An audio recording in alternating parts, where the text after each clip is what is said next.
everyone! Today I am going to cook a sizzling tofu with meat dish.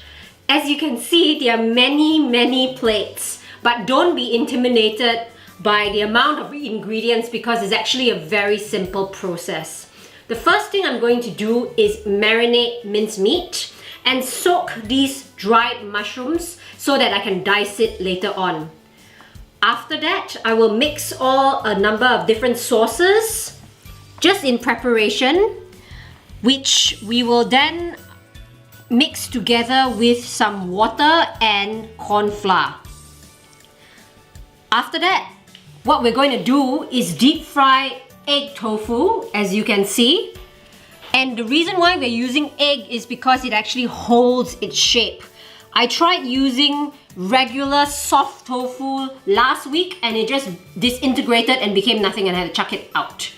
We're going to batter it with some flour. As you can see here, this is tapioca starch. Lastly, we're going to use a hot sizzling plate. Why are we using one? Well, because it's in the shape of a cow and it's also more visually appealing. So, I am going to start cooking now.